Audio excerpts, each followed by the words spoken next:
Rebonjour. Donc, j'ai décidé finalement de vous proposer la suite qui avait été buggée de l'actualité du mois d'août. Donc, pour ce faire, j'ai récupéré les liens dont je vous avais pas pu vous parler puisque la vidéo avait bugué au niveau du son, et je vous fais une deuxième partie que je mets à votre disposition.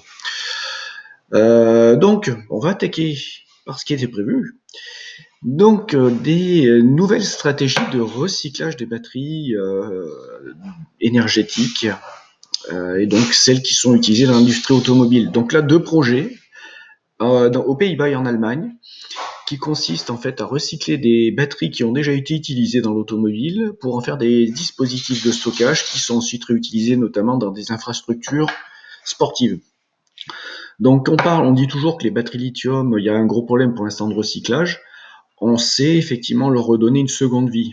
En exemple, le Tesla, les batteries qui sont revendues au public pour le stockage de particuliers, ce sont des batteries qui étaient au préalable utilisées dans les voitures, mais qui sont arrivées, on va dire, à un niveau d'usure qui ne permet plus à la voiture d'avoir la même autonomie. Donc ensuite, elles sont reconditionnées pour être utilisées dans les maisons qui n'ont pas du tout les mêmes sollicitations en termes de puissance instantanée utilisable. Voilà, donc ça c'est un projet innovant, et puis c'est une réalité. Alors bon, le recyclage de ces batteries directement en récupérant les matériaux pour régénérer, reconstruire d'autres batteries, c'est pas encore sur la table. Mais bon, il y a déjà au moins cette solution-là. Alors, on va passer à la suite. Alors, un truc intéressant, un Danois invente une batterie solaire qui se recharge en 1 minute. Alors bon, on sait tous que dans le domaine de l'innovation, lorsqu'on atteint une certaine notoriété, il faut faire du buzz, il faut faire du sensationnel. Alors, cette personne assure que sa batterie sera capable de remplacer haut la main les batteries actuelles dans les véhicules. Bon, c'est pas encore gagné. Ça m'a fait penser à une autre actualité que j'ai vue il y a pas très longtemps, qui consistait en fait en des batteries dont on aurait la capacité de vider l'électrolyte et de le remplacer. Donc en fait, les stations-service qui rechargeraient ces batteries ne rechargeraient pas les batteries électriquement parlant, mais changeraient l'électrolyte qui serait lui reconditionné par la station-service, peut-être même par des panneaux solaires, et ensuite le liquide réinjecté dans les batteries. Donc voilà, il y a de l'innovation, il y a de la recherche, il y a des idées. Donc le lien vous est proposé évidemment dans la vidéo précédente, et je remettrai le copier-coller du texte de la vidéo précédente en commentaire pour que vous puissiez vous-même aller plonger dans ces informations-là et puis approfondir le sujet si ça vous intéresse plus particulièrement. Alors, donc il s'agit d'une actualité qui a été postée par un média et dont une personne qui se trouve au Canada apparemment.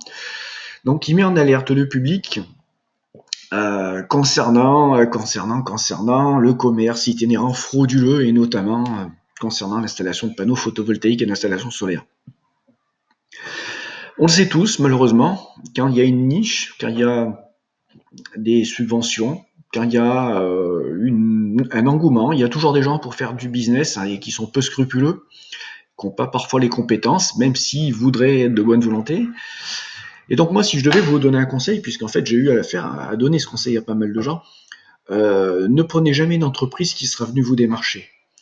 Ça, c'est un premier signe. Si une boîte qui vient vous démarcher, c'est déjà, par principe, c'est comme les coups de fil que vous recevez pour X et X chose. Tant que vous n'avez pas demandé quelque chose, n'allez pas recevoir des gens qui vont vous proposer des choses, mondes et merveilles. Le jour où vous décidez de vous lancer dans une installation photovoltaïque, faites la démarche, contactez plein de boîtes. Bon, éventuellement accueillez ces gens-là, mais faites très attention, ce sont des rois de la vente forcée, et vous risquez de vous faire rouler dans la farine et d'avoir à le regretter par la suite. Donc conseil, voilà, au Canada comme ici, on voit que les problèmes sont les mêmes. Dès qu'il y a une niche, un marché, du potentiel, il y a des requins. Alors, on continue. Alors, HDF efface l'intermittence des énergies renouvelables. Donc, on voit fleurir de plus en plus de nouvelles et d'informations concernant des entreprises, des très grandes entreprises, qui commencent à se lancer dans le stockage énergétique avec des très fortes puissances, Tout ça pour pallier à la problématique des énergies renouvelables, c'est-à-dire qu'elles sont intermittentes. Alors pour le photovoltaïque, ça sera la saison, forcément l'hiver, principalement où il y aura un problème de fourniture. Mais par contre, le problème photovoltaïque, là où c'est concret jour et nuit, enfin H24, ça va être le stockage de la nuit. Il va falloir stocker tout ça. Donc il y a des boîtes qui se lancent dans le business avec plus ou moins de succès. De toute façon, ça va être un incontournable. Alors ensuite, vous verrez, je ne sais pas si on en a déjà parlé dans la première vidéo, mais enfin, il y a des projets à base d'hydrogène qui seront, à mon sens, les projets du futur. Alors justement, dans les entreprises qui mangent un peu la grenouille en termes de bénéfices, une filiale du groupe Bolloré, alors groupe Bolloré, groupe international, un milliardaire d'ailleurs qui fait un peu polémique concernant son commerce du bois, je crois, un peu en Afrique, affiche des pertes de 17,7 millions sur un projet. Donc voilà, hein, il n'y a pas que chez les particuliers chez qui les investissements et les projets ne fonctionnent pas comme il se devrait. Même les grandes boîtes et les gens qui sont spécialisés dans le business se plantent. D'ailleurs, de toute façon, ça fait partie du jeu. Hein.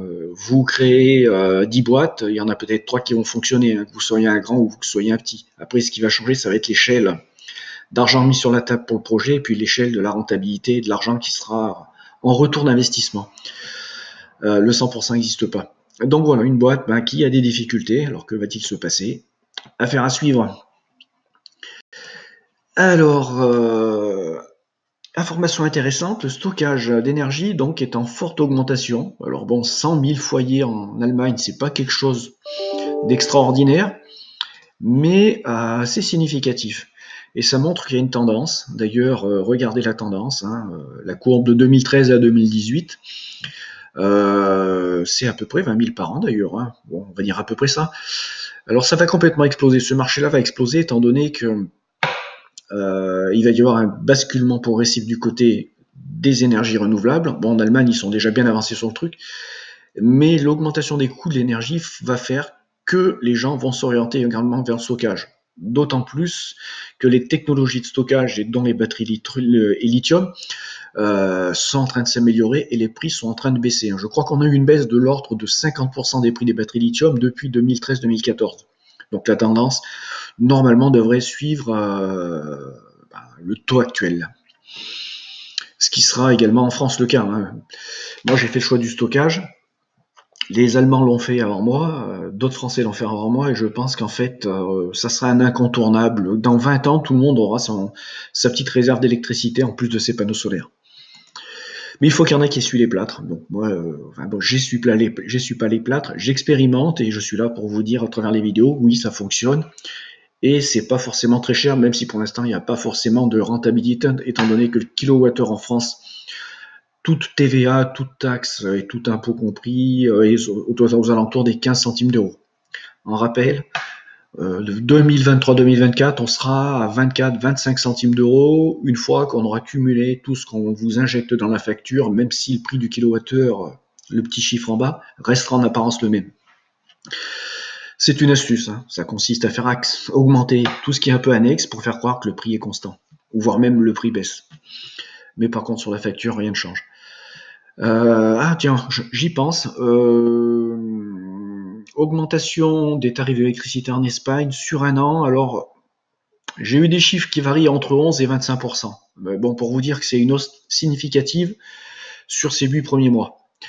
Alors en Espagne, il y a une variabilité des prix de l'électricité au fil de l'année, étant donné que ça va dépendre des capacités de production instantanée. Les barrages, l'éolien, le photovoltaïque.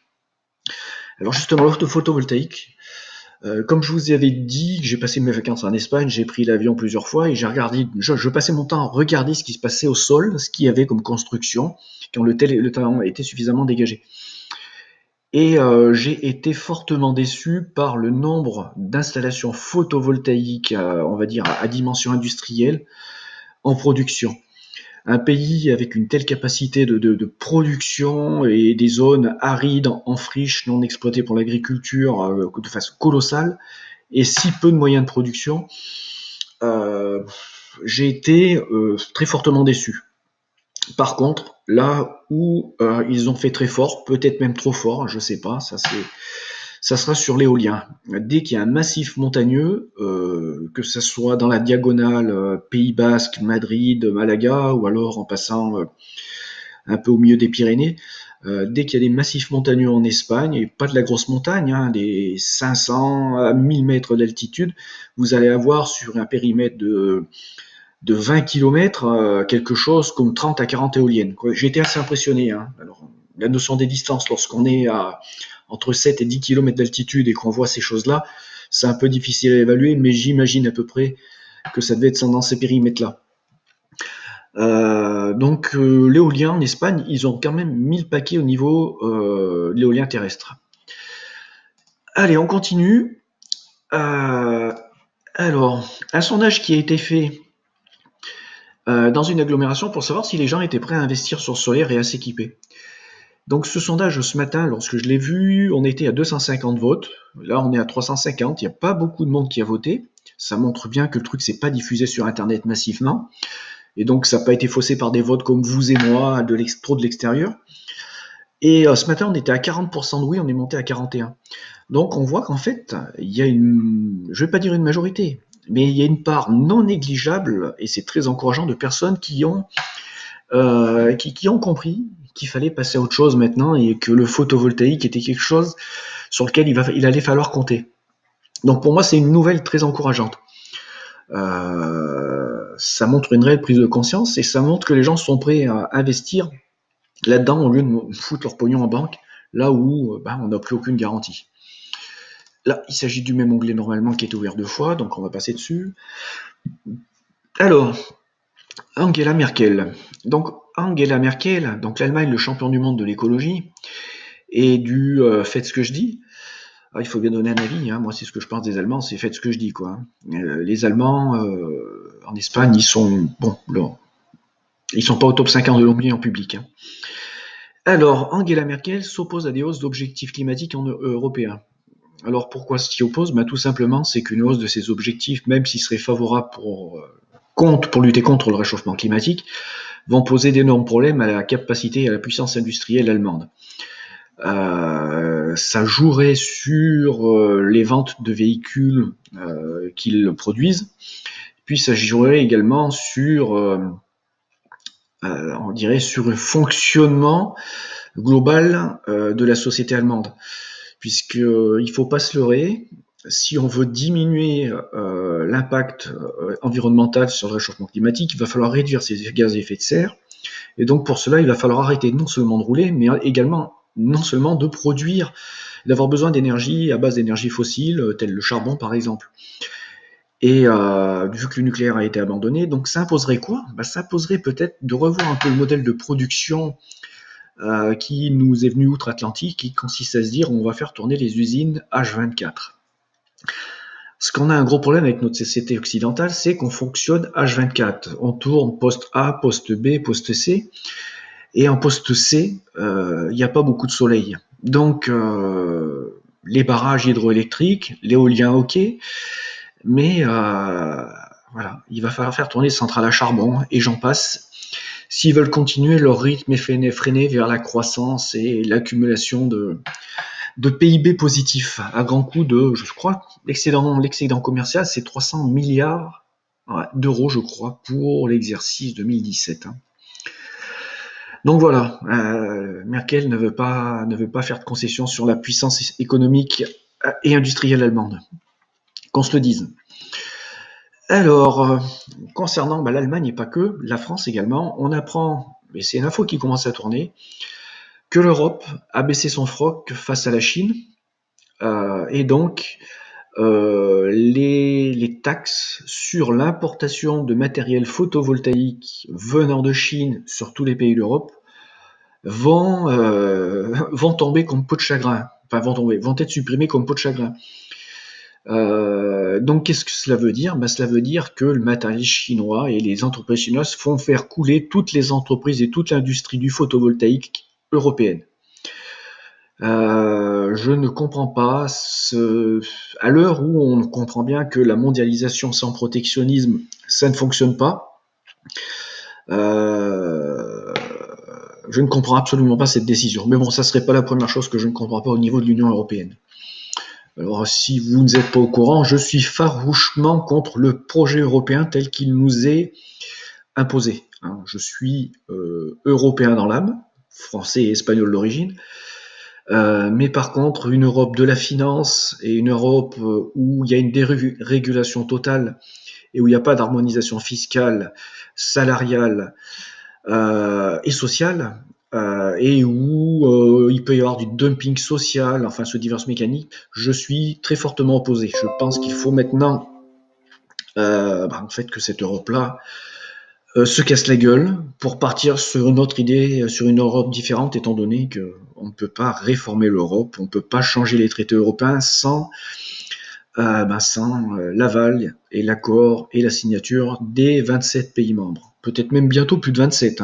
Ça, c'est étonnant d'ailleurs. L'Europe est en train de couler de toutes parts et on est en train de nous dire qu'on va encore incorporer d'autres pays, des ex-pays de l'Est. C'est assez mystérieux. On dirait enfin une histoire, un peu un film dont on ne comprendrait pas le scénario tellement il y aurait d'incohérences. Ensuite, alors un projet sur 2 villes, Cherbourg et Saint-Lô, de mise en service et d'exploitation de vélos à hydrogène. Donc on avait les voitures à hydrogène, on a maintenant les vélos à hydrogène. Donc un projet ambitieux, à mon sens, qui est un passage du stade de l'expérimental au stade du concret et de terrain, avec un coût par vélo de 36 000 euros. Alors effectivement, vous allez me dire, c'est complètement aberrant de faire ça. Je pense pas que ce soit si aberrant que ça. Je pense qu'à un moment donné, lorsqu'on veut avancer, il faut que des gens essuient les plâtres, des entreprises, des villes ou des particuliers. Il faut des gens qui se lancent, qui prennent un risque. Pour moi, c'est une très bonne initiative. Si ce projet est viable, il y aura un passage à plus grande échelle, il y aura une réduction des coûts. S'il n'est pas viable, ça sera un essai qui aura échoué et il y aura des enseignements à en tirer pour les entreprises et les institutions, les personnes qui auront tenté le coup.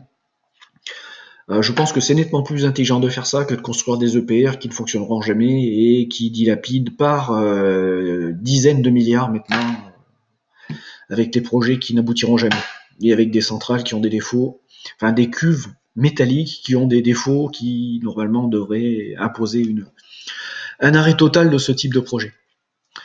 Et pour presque terminer, une info qui m'est arrivée juste avant de faire cette vidéo, donc je remercie la personne qui me l'a fait parvenir.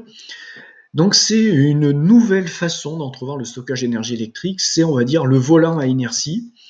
Donc vous voyez le principe, c'est on va dire un aggloméré de béton